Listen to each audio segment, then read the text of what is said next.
Então, pessoal, os números do crescimento econômico do Brasil foram divulgados pelo IBGE, finalmente referentes ao primeiro trimestre ainda, pois é, com mais de 2 meses de atraso, né? Mas decorridos esses 60 e tantos dias do fim do primeiro trimestre, agora nós sabemos, entre muitas aspas, é claro, de acordo com o IBGE do senhor Márcio Postman, que a economia brasileira, ou pelo menos o PIB brasileiro, cresceu 0,8%, que não é um valor desprezível absolutamente. Se extrapolarmos isso aqui para o ano todo, para os 4 trimestres, vamos ter algo aí chegando perto de 3,6%, alguma coisa assim, que seria, pelo menos, né, um crescimento econômico maior do que o previsto. E é claro que o Lula já está festejando esses dados, finalmente tem alguma coisa para ele usar como propaganda econômica, afirmando aqui que esse crescimento do PIB é uma prova de que o Brasil está no rumo certo, né? Mas quem foi longe de verdade nessa história foi o senhor Fernando Haddad, que afirmou que o crescimento do PIB no primeiro trimestre demonstra que a economia brasileira pode crescer com baixa inflação, né? Pois é, como se a baixa inflação fosse responsabilidade, fosse mérito do governo Lula e não do Banco Central, né? O Banco Central que o governo Lula vive enchendo o saco, diga-se de passagem. Vamos conversar então sobre esses temas aqui, mas não se esqueça, deixe o seu like e o seu comentário neste vídeo, se inscreva no meu canal se você ainda não for inscrito, considere se tornar membro patrocinador do meu trabalho, com valores a partir de R$ 1,99 por mês, você me ajuda bastante dessa forma, pode ter certeza disso, né? Então, janeiro, fevereiro e março de 2024, o primeiro trimestre.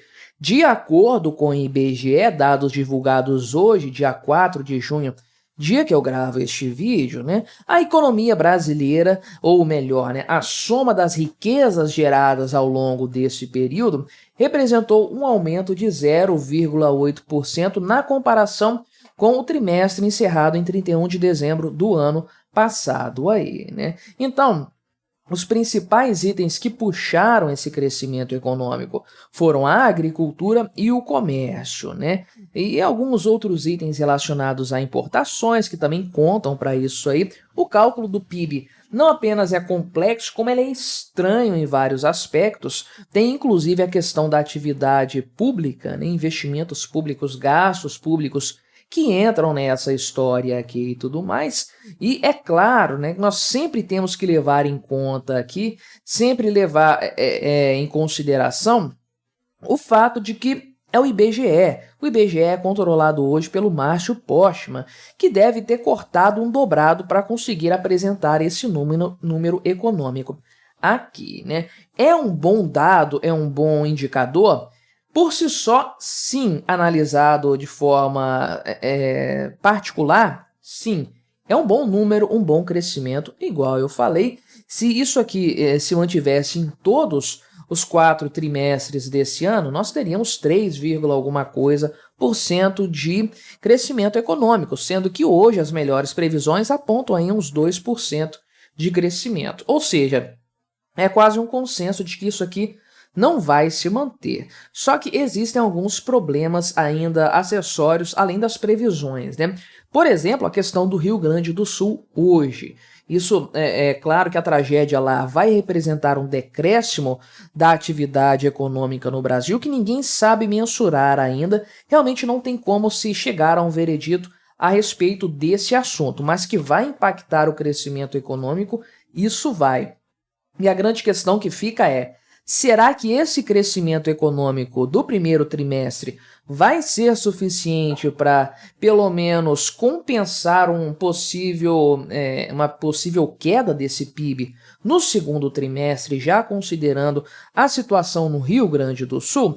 É a grande pergunta que fica, né? Se vai ser suficiente para isso, porque se não for, meu amigo, então, na verdade, nós terminaremos a primeira metade do ano pior do que nós estávamos antes, né? Já terminamos, a gente só não sabe os números divulgados pelo governo, consolidados pelo IBGE. Então, Esse é um problema considerável, mas não apenas ele, também há a questão da própria situação econômica, o conjunto de aspectos econômicos que apontam para uma piora da economia que já está mais ou menos aí no horizonte sendo vislumbrada. Inclusive aqui o próprio governo do Lula, inclusive já prevê aqui que haverá algum tipo de redução na atividade econômica. O governo coloca, é claro, a culpa na situação do Rio Grande do Sul, mas todo mundo já previa isso até mesmo antes, por conta da sazonalidade da economia brasileira, do agronegócio que, conforme a gente viu, puxou isso aqui,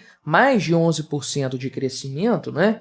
Mas também por conta de alguns desdobramentos econômicos que já estão sendo percebidos como uma resposta a escolhas erradas e equivocadas do governo Lula em matéria econômica. Ainda assim, o Lula comemora esses dados de forma assim bastante contundente, eu diria, afirmando aqui nas suas redes sociais, por exemplo, né? O PIB avançou no primeiro trimestre deste ano, puxado por maior consumo das famílias e serviços. E outra boa notícia é que, segundo a previsão do FMI, o Brasil subirá mais uma posição, chegando ao 8º PIB mundial, ultrapassando a Itália, no caso aqui. Mais uma prova de que estamos no rumo certo, né? Quais são as outras provas mesmo, se essa aqui é mais uma prova? Porque tudo que eu sei em matéria econômica, tudo que eu vejo em matéria econômica até o presente momento, indica o oposto, que o Brasil está no caminho errado, no caminho de uma crise, de uma recessão, né? Mas o Lula fala o que ele quiser nas redes sociais dele, a gente sabe muito bem como que a coisa funciona, né? E, na verdade, o Lula não tem muito o que comemorar em matéria econômica, ele vai se agarrar àquilo que for possível. Ao menor sinal positivo que aparecer, o Lula vai se agarrar de fato, né? E vai tentar extrair o máximo possível desses números que, volto a dizer, devem ter aquela mãozinha camarada do Márcio Postman para conseguir entregar uma boa notícia para o seu chefe, para o seu patrão.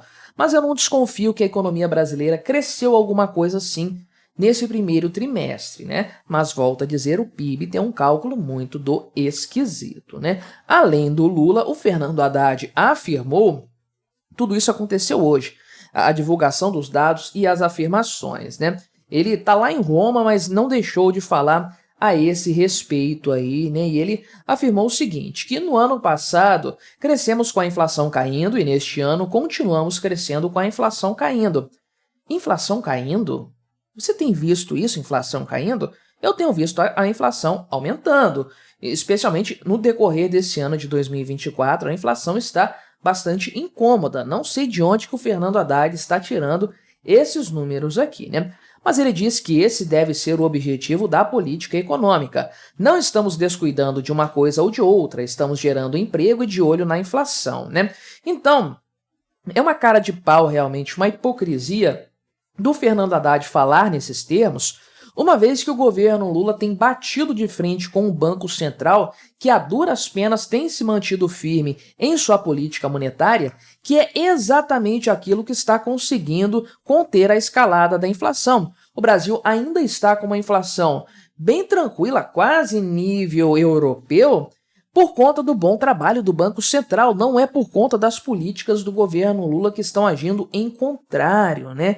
Então, na verdade, o Banco Central tem trabalhado no sentido de controlar a inflação, de ficar de olho na inflação, nas palavras do Fernando Haddad, em detrimento daquilo que o governo Lula tem feito no sentido contrário, né? É uma coisa realmente bastante impressionante, né? Que, de fato, aqui o cara passa praticamente 1 ano e 5 meses batendo no Banco Central, o chefe dele igualmente, o povo do partido dele, Gleisi Hoffmann, Capitão Cueca, batendo no Banco Central por conta da política monetária, da taxa de juros, e quando o resultado aí aparece num crescimento do PIB com uma inflação razoavelmente controlada, o Haddad quer trazer para si o mérito dessa história, quando obviamente não é mérito algum do governo Lula, muito pelo contrário, o governo trabalhou arduamente para piorar esse cenário. O Banco Central, que não deixou, né?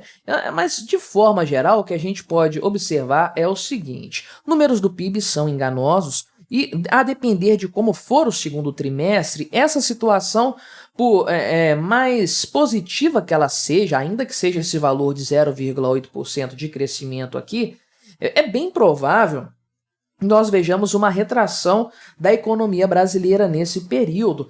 Talvez, não dá para cravar ainda este ponto, mas talvez revertendo o pouco de crescimento que nós tivemos até aqui, né? Só que o problema do Brasil hoje não está restrito apenas à tragédia no Rio Grande do Sul. A verdade é que o Lula, o governo dele e suas políticas econômicas são o mais grave problema econômico do Brasil hoje, de sorte que, se as coisas continuarem caminhando como estão, e elas vão continuar porque o PT não tem a menor pretensão de mudar as suas convicções econômicas, é muito provável que nós tenhamos uma deterioração do cenário de forma geral em todos os setores da economia, que isso aqui, crescimento do PIB, vai ser passado. Nós teremos o encolhimento da nossa economia.